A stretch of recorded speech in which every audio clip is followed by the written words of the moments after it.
ይህ አሁን የምነግራችሁ ታሪክ የእውነተኛው ዓለም ሆረር ፊልም ነው ብል ማጋነን አይሆንብኝም። በተለይ እህት ስላለኝ ከኔ ጋር በጣም ፐርሰናል ነው ይሄ ታሪክ። አስቡት፣ አብራችሁ ያደገች ታላቅ እህታችሁ 18 ዓመት ሲሞላት ድንገት ከቤት ወጥታ ጠፋች። የት ገባች ብላችሁ እንዳትጠይቁ በጣም የምትፈሩት አባታችሁ የቤቱ ፈላጭ ቆራጭ እንዳትጠይቁ እንደተናደደባት አስመስሎ በቃኝ ከእናንተ ጋር መኖር በቃኝ ብላ ራሷን ችላ ወጣች ቢላችሁ ምን ይሰማችኋል? እውነት ነው፣ በነጮቹ ዓለም ይሄ የተለመደ ነገር ስለሆነ ሁሉም የራሱን ህይወት ስለሚኖር ምንም ላይመስል ይችላል። እንደኛ ግን እርስ በርሱ በጣም የተጋመደ ማህበረሰብ ውስጥ ይህንን በቀላሉ መቀበል ከባድ ነው። ከቤት ውስጥ አንድ ሰው እንደየት ገባች ብሎ መፈለጉ አይቀርም። በእርግጥ አሁን የምነግራችሁ ታሪክ ትንሽ ወደ ኋላ የራቀ ታሪክ ስለሆነ በሞባይል ስልክም ሆነ በሌሎች መንገዶች ሰዎችን በቀላሉ ማግኘት ላይቻል ይችላል። ነገር ግን የዚህ ባለ ታሪክ መጥፋት ጀርባ ያለው አሰቃቂ ወንጀል በጣም በጣም ለመቀበል ከባድ ነው። በእርግጠኝነት ማናችሁም ለዚህ ታሪክ አልተዘጋጃችሁ። በተለይ እንዳልኳችሁ ለኔ በጣም ፐርሰናል። ቀጥታ ወደ ታሪኩ ልውሰዳችሁ። እንዴት አባት የገዛ ልጁን 24 ዓመታት አግቶ እየደፈረ ይኖራል። ያ ከዚህ ነው የሚጀምረው ታሪኩ። ያ ቀና ብላችሁ የምታዩት ሮል ሞዴል አባታችሁ የገዛ እህታችሁ ወይም ደግሞ ራሳችሁ በባለ ታሪኳ ቦታ ሆናችሁ አስቡትና ራሳችሁን 24 ዓመት ሙሉ ከቤት ወጥታለች የለችም ካለ በኋላ ምድር ቤት ውስጥ የኔ ስቱዲዮ ያለው ቤዝመንት ውስጥ ነው። ቤዝመንት ውስጥ 24 ዓመት ሙሉ አፍኗት እንደሆነ ብነግራችሁ ታምኑኛላችሁ? ይህ ሰው ልጁን 24 ዓመት ብቻ አይደለም አግቶ ያስቀምጣት፣ በተከታታይ እየሄደ እየደፈረ ብዙ ልጆችን እንድትወልድ አድርጓታል። ጆሴፍ ፍራትስ ይባላል። ልጁን ቤዝመንት አሁን እንደነገርኳቸው ወይም ከቤታቸው ወለል በታች ያሉ ቤቶች በውጭ ዓለም በጣም የተለመደ ነው ቤዝመንት መስራት ለብዙ ፐርፖዝ። ወደ ኋላ ነግራችኋለሁ ለምን እንደሆነ እሱ እና ቤዝመንት ውስጥ በተሰራ ምድር ቤት ውስጥ ወለል ስር 24 ዓመት ያለምንም የፀሐይ ብርሃን በመስኮት ብቻ በምትገባ ጭላንጭል 24 ቀን አይደለም ወይም 2 ዓመት ከምናምን አይደለም 24 ዓመት አኖሯታል። ያለምንም ሕክምና እርዳታ 7 ልጆችን አስወልዷታል። የእንጀራ አባቱ አይደለም ፕሊስ፣ ወላጅ አባቷ። እንደነገርኳችሁ ይህ ሁሉ ሲሆን በ24 ዓመት ውስጥ እየሄደ ልጁን እየደፈረ ሲመጣ የፈለገውን እያደረገ ያን ሁሉ 7 ልጅ ስትወልድ በየጊዜው ቤዝመንት እየሄደ ይህን አድርጎ ወደ ላይ ይመጣና ደግሞ ቤቱ ከሚስቱና ከሌሎቹ የባለ ታሪኳ እህትና ወንድሞች ጋር ኖርማል ህይወቱን ይኖራል። ማንም ሊገምተው የማይችለው አይነት ሰው። በጣም ደግሞ ሰቅጣጩ ጉዳይ ቅድም እንደነገርኳችሁ ይሄ ሁሉ 24 ዓመት ውስጥ ይሄ ሁሉ ግፍ ሲፈጸም አንደኛ ማንም ምድር ቤት ውስጥ ቤዝመንት ላይ ትኖራለች ብሎ የገመተ የለም። ማንም የት ነች ብሎ ይጠየቅም የለም። ታዲያ ይህ የኤልሳቤጥ ሰቆቃ ባለታሪካችን ስሟ ኤልሳቤጥ ነው። በነገራችን ላይ ሰቆቃዋ እንዴት አበቃ? እንዴትስ ራሷንና ልጆቿን ማስመለጥ ቻለች ከዚህ ሆረር ከሆነ ህይወት ውስጥ? ይህንን አሁን በቀጥታ እነግራችኋለሁ።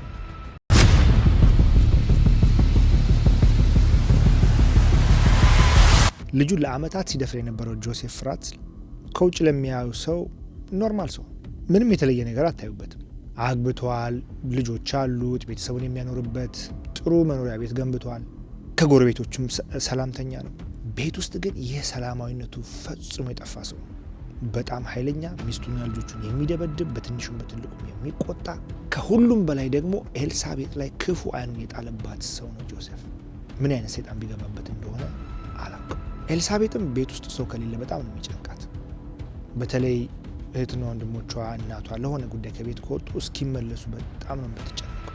ምክንያቱም ከአረመኔው አባቷ ጋር ብቻዋን ቤት ውስጥ ጥለዋት ስለሚሄዱ። ገና ከ11 ዓመቷ ጀምሮ ነው ጆሴፍ ኤልሳቤጥን ወሲባዊ ትንኮሳ ያደርግባት ነበር።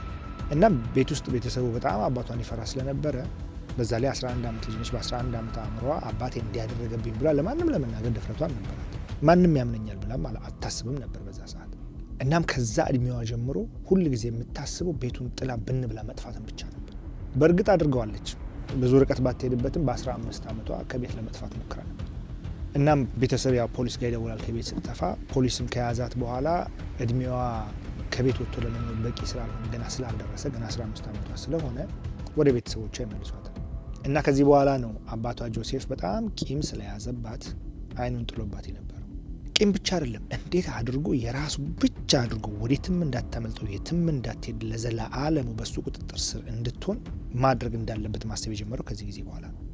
እንግዲህ በአገሩ ሕግ መሰረት ኤልሳቤጥ እስከ 18 ዓመት እስኪሞላ ድረስ ከቤተሰቦቿ ጋር እንድትኖር ትገደዳለች። በጣም አሰቃቂ የሆነ በማስረጃ የተደገፈ ወንጀል እንደተፈጸመባት ማስመስከር ካልቻለች በስተቀር።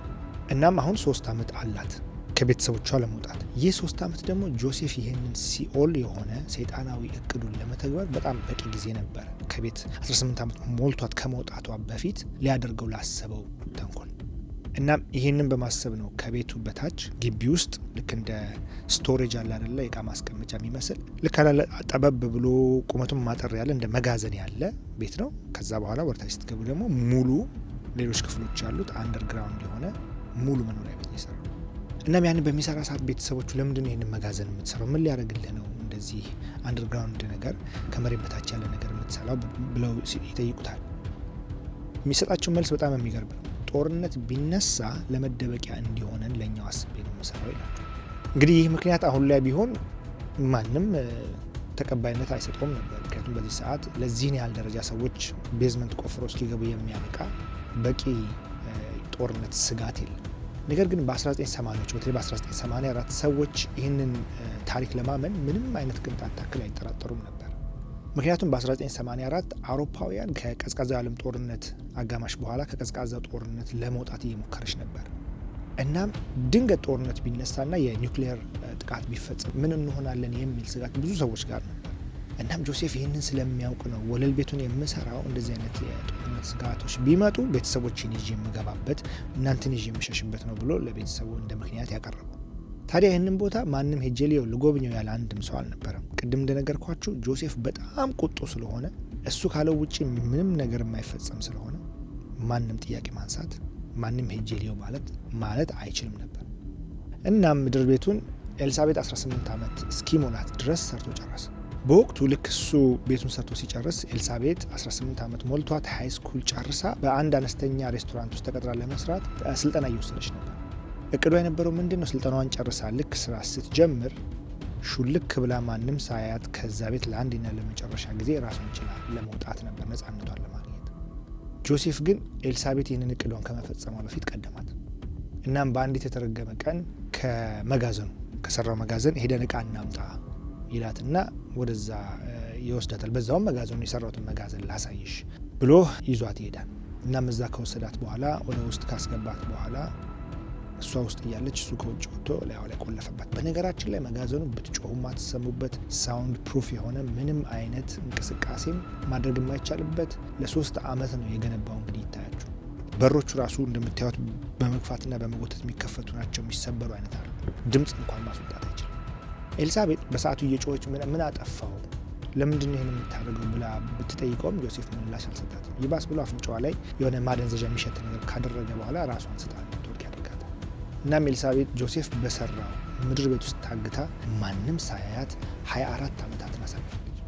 የፀሐይ ብርሃን፣ የጤና ሕክምናና ሌሎች የመሰሉ መሰረታዊ ነገሮችን ለኤልሳቤጥ ቅንጦት ነው። እናም ዮሴፍ ከ11 ዓመቷ ጀምሮ ያደርስባት የነበረውን ወሲባዊ ጥቃት አሁን በሰፊው ብቻዋን አገኛት፣ እንደፈለገ እየገባ እየወጣ ያደርስባት ነበር። ኤልሳቤጥ ለ24 ዓመታት በአባቷ በየቀኑ ትደፈር ነበር። አንዳንዴም ስትናገር በቀን ውስጥ ለብዙ ሰዓት ጥቃቱን ይፈጽምባት ነበር። ለ24 ዓመታት የመጀመሪያዎቹ 5 ዓመታት ብቻዋን የጨለማ ኑሮን የገፋችው ኤልሳቤጥ ብዙ ጊዜ ራሷን ለማጥፋት ሞክራ ነበር። ነገር ግን ድፍረቱን አግኝታ ራሷን የማጥፋት ሙከራውን ልታደርግ አልቻለችም። አስቡት፣ ገና 18 ዓመቷ ነው። ህይወት ከፊት ለፊቷ የሚጠብቃት ልጅ ነች። የመኖር ጉጉት አላት። ከዛሬ ነገ ከዚህ ቤት በነጻነት እወጣለሁ ብላ ነው የምታስበው። መሞትን ብትፈልግም ግን ትፈራለች። ልጅ ናታ። እናም 5 ዓመት ከቆየች በኋላ ወደ 6ኛው ዓመት ስትሄድ ጆሴፍ አዲስ የጭካኔ ሀሳብ ይጨምራል። እና ምን ያስባል? ኤልሳቤጥ በርከት ያሉ ልጆችን ባስወልዳት ከዚህ ጉድጓድ ውስጥ እንኳን አምልጣ ብትወጣ የሚፈልጋት ምንም አይነት ወንድ አይኖርም የሚል ሀሳብ አእምሮ ውስጥ ይመጣል። እናም ያንን ሀሳቡን ለመተግበር በላዩ እንድታደርግ ያደርጋታል።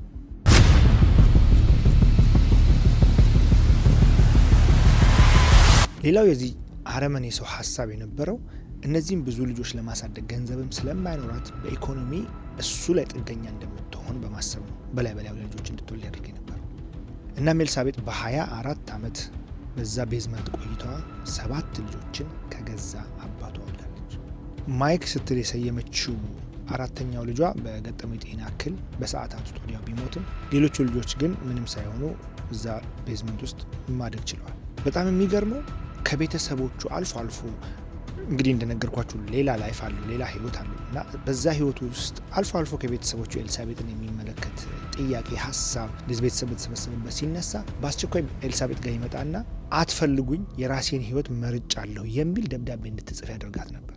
እናም ፖሊስ እነዚህን ደብዳቤዎች ሲመለከት ከዚህ በፊት በ15 ዓመቷ ለመጥፋት ሞክራ ስለነበረ በቃ እንደ ማንኛውም ጊዜ አሁንም ጠፍታ ነው በሚል ኤልሳቤጥን የመፈለጉን ጉዳይ ችላ ይለዋል። በዛ ዘመን የእጅ ጽሁፍ በማመሳከር ነበረ ያ ደብዳቤ ትክክለኛ ይዛ ሰው መሆን አለመሆኑ ማረጋገጥ የሚቻለው። ኤልሳቤጥ የወለደቻቸው ልጆች ቁጥር እየጨመረ ሲመጣ ቤዝመንቱ መጥበቡ አልቀረም፣ ቤቱ እየጠበባቸው መጣ። እንግዲህ 7 ልጅ በጣም ብዙ ነው። ስለዚህ ልጆቹን የሚያሳድግ ሌላ ሰው ያስፈልግ ነበር። ከ7ቱ ልጆች አንዱ በህይወት የለም። ከ6ቱ 3ቱን ያሳደገችው የኤልሳቤጥ እናት ነች፣ የልጆቹ አያት፣ የአባቷ ሚስት። ይህ እንዴት ሊሆን ቻለ?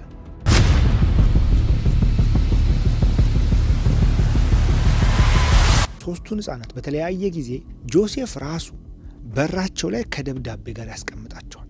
ይጥላቸውና ቤት ይገባል። ሳምባዲ የሆነ ሰው አምጥቶ እንደጣላቸው በማስመሰል የህፃን ለቅሶ የምትሰማው እናት ደግሞ ወጥታ በር ላይ ስታይ የልጇ ልጆች ናቸው፣ ግን በቃ በር ላይ ተጥሎ የተገኘ ህፃን ያየች ነው የሚመስላት እና በድንጋጤ በሩን ስትከፍት ህፃን ልጅ ታገኛለች። ውስጡ ያለው ደብዳቤ ደግሞ ኤልሳቤጥ ልጇን ማሳደግ ስለከበዳት እናቷ እንድታሳድግላት የሚማጸን፣ በተመሳሳይ ሁኔታ ሌሎች 2 ልጆችንም እንደዚሁ በተለያየ ጊዜ ከደብዳቤ ጋር እባክሽ እናቴ ልጆቼ ማሳደግ ስላቃተኝ እነዚህ ልጆች ያሳድግልኝ የሚል ደብዳቤ ጋር ነው እያመጣ በር ላይ የሚያስቀምጠው። ደብዳቤውን በግዳጅ ኤልሳቤጥ እንድትጽፈው ያደርጋል። ስለዚህ ቢያንስ እነዚህ 3 ልጆች በአያታቸው እጅ የማደግ እድልን አግኝተዋል። አሁን እዛ ቤዝመንት ውስጥ የቀሩት ኤልሳቤጥ እና 3ቱ ልጆች ናቸው። አንደኛው ልጅ ቅድም እንደነገርኳችሁ በተወለደ በሰዓታት ውስጥ ሞቷል። እናም እነዚህ 3ቱ የቀሩት ልጆች ኤልሳቤጥ በመከራ ውስጥ ሆና አሳደገቻቸው። ስትወልድ እንኳን ሆስፒታል ሄዳ አታውቅም። ሆስፒታል ደጅ ላይ እንኳን ፀሐይ ልታሞቃቸው አትችልም። ልጆቹ ሲታመሙ እንኳን ጆሴፍ የሚያመጣላቸው መድኃኒት ከመቃም ውጭ ምንም ሌላ አማራጭ አልነበራቸው። ውጭውን እንየው አሳየን የሚል ጥያቄ ማንሳት በጣም በከፍተኛ የሚያስቀጣ ጉዳይ ነው። ጆሴፍ ከተናደደ ለቀናት ያለ መብራትና ያለ ውሃ እንዲያድሩ ያደርጋቸው። ሊያመልጡ ከሞከሩ ከበሩ እጀታ ጀርባ ጋዝ እንዳለና ልክ በሩን እንደከፈቱ ወደ ውጭ ሊወጡ ከሞከሩ ፈንድቶ እንደሚገላቸው ያስፈራራቸው። ጸቡ ከኤልሳቤጥ ጋር ከሆነ ደግሞ የወሲብ ፊልሞችን እንድታይ ያስገድዳትና ያንን ያየችውን ከሱ ጋር ከልጆቹ ፊት እንድትፈጽም ያስገድዳት ነበር። ይህ ድርጊቱ ካደረገባት ነገር በሙሉ የሚሰቀጥጣት እንደሆነ በደንብ አድርጎ ያውቃል። ስለዚህ ሁልጊዜ ኤልሳቤጥ ካጠፋች እነዚህ ነገሮች እንደሚያስደርጋት ታውቃለች። ነገር ግን ኤልሳቤጥ በዚህ ሁሉ ችግር ውስጥ ልጆቿን የምታስተምር ጠንካራ እናት ነበረች። ጆሴፍን እየለመነች በምታስመጣቸው መጽሐፎች ልጆቿን ማንበብና መጻፍ አስተምራቸዋለች። ሰዎች አስቡት፣ 24 ዓመት ሰው እስር ቤት እንኳን ቢያንስ ፀሐይ ያገኛል፣ የተመጣጠነ ምግብ ያገኛል፣ ደጅ ወጥቶ ንጹህ አየርን ይተነፍሳል፣ ከሰዎች ጋር ይነጋገራል። ቤዝመንት ውስጥ 24 ዓመት 7 ልጅ። ውጭው ዓለም ደግሞ ምን እንደሚመስል ልጆቿን ከማስጠናት በተጨማሪ ጆሴፍ ያመጣላቸው ትንሽ የቲቪ ያለችና በሱ ውስጥ ያሳያቸዋል። በዛ ነው የምታሳያቸው ውጭው ዓለም ምን እንደሚመስል። ኤልሳቤጥ ይህን ሁሉ የምታደርገው አንድ ቀን የመውጫ ቀዳዳ ባገኝ ብላ በማሰብ እና የተስፋዋ ድንገት የለመለመው የ19 ዓመት ልጇ ክርስቲን ድንገት ታማ ራሷን ስታ የወደቀች ጊዜ። What the hell is going on here? She just had an asthma attack and she's barely breathing. She needs to go to a doctor now. No, can't risk it. She's dying. በጣም በድንጋጤ ውስጥ ሆኖ ሊያነቋት ቢሞክሩ ምላሽ ግን ልሰጣቸው አልቻለችም። ጆሴፍ ፈጽሞ ሆስፒታል እንድትሄድ ባይፈልግም የዛን ቀን ግን አማራጭ አልነበረው። ምናልባት እግዚአብሔር ቀን ይሆን ያቀን። እናም ጆሴፍ የዛን ቀን ብቻውን ኤልሳቤጥን ሳይዝ ልጁና እሱ ብቻ ሆነው አቅራቢያ ወዳለው ሆስፒታል ይዟት ይሄዳል። ክርስቲን ቆዳዋ በፀሐይ እጥረት ምክንያት በእጅጉ የገረጣ የነጣ፣ ጸጉሯ የተፈጥሮ ወዙን ያጣ፣ የፊት ቆዳዋ እድሜዋ በጣም እንደሄደ ሰው የተሸበሸበ ነበር። የሰውነቷ ክብደት ከመጠን በላይ በማነሱ ምክንያት የተመጣጠነ ምግብ እንደማታገኝ በግልጽ ያስታውቅ ነበር። እንግዲህ ሆስፒታል ስትሄዱ ከሀ እስከ ፐን የሚመረምሯችሁ እዚህ ሀገር እንጂ ዛሬ የተሰማችሁን ስሜት ብቻ ወስደው በዛ ላይ ተነስተው ሕክምና ያደርጉላችሁ። እናም ጆሴፍ አያቷ መሆኑን ከተናገረ በኋላ የጠፋችው ልጇ ድንገት አምጥታ ቤቱ በር ላይ ጥላት እንደሄደች ለሐኪሞቹ ይናገራል። ሐኪሞቹ ክሪስቲንን ለማከም ከዚህ ቀደም የነበራትን የሕክምና ታሪክ ማወቅ ቢፈልጉም በክሪስቲን ስም የተመዘገበ ምንም አይነት መረጃ ግን ሊያገኙ አልቻሉም። ቢያንስ ስትወለድ ሆስፒታል ውስጥ ሪከርደር፣ ቤት ውስጥ እንኳን ብትወለድ ከዛ በኋላ የሕክምና እርዳታ አብዛኞቹ ያገኛሉ። በሆስፒታል ፋይል ሪከርድ ውስጥ ስማቸው ያልፋል። የላትም። ምክንያቱም ክሪስቲን የተወለደችው በቤት ውስጥ ነው፣ ያደገችውም እንደዛ፣ ማንም አያውቃትም። እናም ሆስፒታሉ ይህንን ሲያዩ በጣም ጥርጣሬ ያድርባቸዋል። የሁሉ ታሪክ የሆነው ኦስትሪያ ውስጥ ነው። ኦስትሪያ ውስጥ ደግሞ ማንኛውም ሰው ከተወለደ ጀምሮ የሚኖረው የጤና ታሪክ በአንድ የመረጃ ቋት ውስጥ የሚቀመጥ ነው፣ የሁሉም። የክርስቲን ግን አንድ ቦታም ሊገኝ አልቻለም። እንደነገርኳቸው ጆሴፍ ለዚህ ሁሉ ተጠያቂው እናቷ ኤልሳቤጥ ነች፣ ከቤት ከጠፋች 24 ዓመት ሆኗታል ምናምን ሲል ለፖሊስ ቃሉን ይሰጣል። እንግዲህ ሆስፒታሉ በዚህ ጉዳይ ጥርጣሬ ስላደረበት ፖሊስ መጥቶ የዚህ ጉዳይ ላይ ምርመራ እንዲያደርግ አድርጎ ነበር። በቀጣዩ ቀን ፖሊሶች በጋዜጣ የኤልሳቤጥን ስም በመጥቀስ ልጇ አስፈላጊውን የሕክምና እርዳታ እንድታገኝ ከዚህ በፊት ያለፈ የጤና ታሪኳ የግድ መታወቅ ስላለበት ወደ ሆስፒታል እንድትመጣ ጥሪ ያደርጋል። በማስታወቂያ ለጥፈው በቴሌቪዥን በጋዜጣ ኤልሳቤጥ ባለችበት እነዚህ መልእክቶች እንዲደርሳት ፖሊስ ያደርጋል። እንደነገርኳችሁ ይህ 1984 ስለሆነ ስልክ የለም፣ ኢንተርኔት የለም በዛ ሰዓት። ሆስፒታሉም ፖሊሶችም ለጆሴፍ ክሪስቲንን ለማከም እናቷ የግድ መምጣት አለባት ይላሉ። እናም ጆሴፍ አጣብቂኝ ውስጥ ገባ። በዚህ ሁኔታ ውስጥ ይቅር አትታከም ብሎ ከክሪስቲንን ከሆስፒታል ማስወጣት ራሱ ላይ ከባድ ችግር ማምጣት፣ የበለጠ ተጠርጣሪ እንዲሆን ነው የሚያደርገው። እና ቁጭ ብሎ የመፍትሄ ሀሳብ ማሰብ ይጀምራል። ቢያስብ ያለው አማራጭ አንድ ብቻ ነው። ኤልሳቤጥ ሆስፒታል እንድትሄድ ማድረግ አለበት። ከራሱ ጋር ሲታገል ቆይቶ ይህንን ውሳኔውን ይወስንና ኤልሳቤጥ ሆስፒታል እንድትሄድ ይስማማሉ። እናም እንዴት አድርጋ የሰራውን ወንጀል ለማንም ትንፍሽ ሳትል ሆስፒታል ደርሳ ልጇን አሳክማ መመለስ እንዳለባት ሲያብሰለስል ይውላል። እና እስካሁን በእሷ ስም የዋሸውን ሁሉ እንድታምን ካደረገ በኋላ ደብዳቤውን እሷ እንደጻፈች እንድታምን ይነግራታል። ምክንያቱም እዛ ፖሊሶች መጠየቃቸው አይቀርም። እስከዛሬ ሲጽፋቸው የነበሩት ደብዳቤዎች አሉ። ስለዚህ እንድታምን ካደረጋት በኋላ ለፖሊሶችም ተመሳሳይ ቃል እንድትሰጥ ያሳምናል። ከዚህ አንዲት መስመር እንኳ ዝንፍ ብትል ቤት የቀሩትን ሁለቱን ልጆች በጋዝ አፍኖ እንደሚገላቸው ይዝትባታል። እናም የልጆቿ ደህንነት በጣም ያሳስባት ኤልሳቤጥ ከጆሴፍ ሀሳብ ጋር ተስማማና ወደ ሆስፒታል ትሄዳለች። በጣም የሚገርመው ሐኪሞቹ ኤልሳቤጥ ከመምጣቷ በፊት ሲያስቡ የነበረው ጥርጣሬያቸው የነበረው ምናልባት የአደንዛዥ እጽ ተጠቃሚ ሆና ልጆቿን በሚገባ ማሳደግ ያልቻለች ወይም በቸልተኝነት ልጆቿን አስተዳደግ ላይ ችግር የፈጠረች አይነት ሴት ትሆናለች ብለው ነበር የጠረጠሩት። ይህ ግምታቸው የተሳሳተ እንደሆነ የተረዱት ግን ኤልሳቤጥን በአካል ሲያገኟት ነበር። ልክ እንደ ልጇ በፀሐይ ብርሃን እጥረት ምክንያት ቆዳዋ ተሸብሽቦ ያለ እድሜዋ አሮጊት የመሰለች ልጇን አገኟት። ጥርሶቿና የእጆቿ ጥፍሮች ለመነቃቀል ከጫፍ የደረሱ ነበር።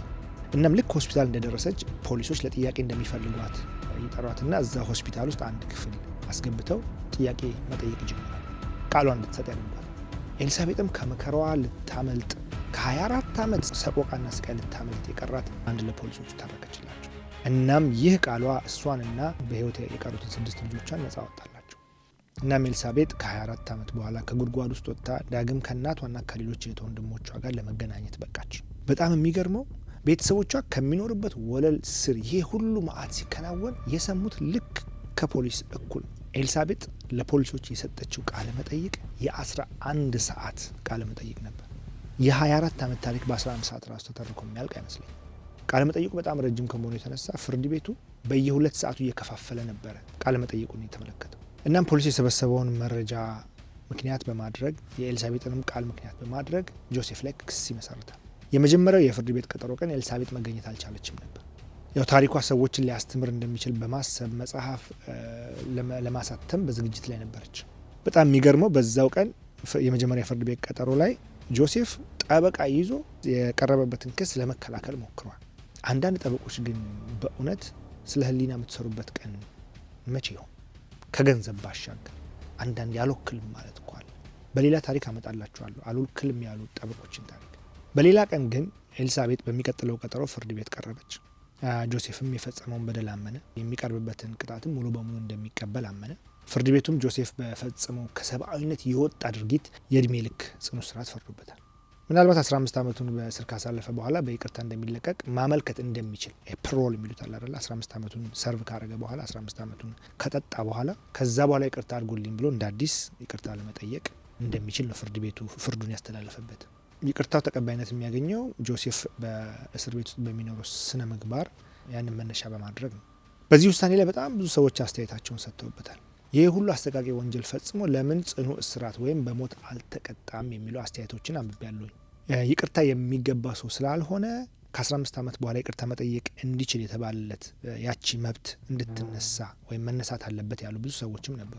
ሌሎች ደግሞ እስር ቤት ማስተማሪያ ነው፣ ውሳኔውም ትክክል ነው ያሉም አልጠፉ። በዚያም ሆነ በዚህ እስር ቤት በሚገባ ሰዓት ዮሴፍ እድሜው በጣም ስለገፋ 15 ዓመቱንም ላይ ጨርስ ይችላል የሚሉ ብዙ አስተያየት ሰጪዎችም ነበሩ።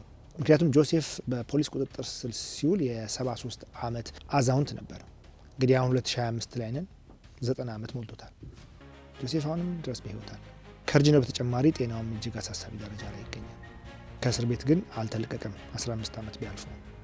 እናንተስ ምን ትላላችሁ? በእውነት ይህ ታሪክ ያላነጋገረ ምንም ታሪክ ሊያነጋግረን አይችልም። በቀጣይ በሌላ ታሪክ እንገናኛለን። ሰላሙ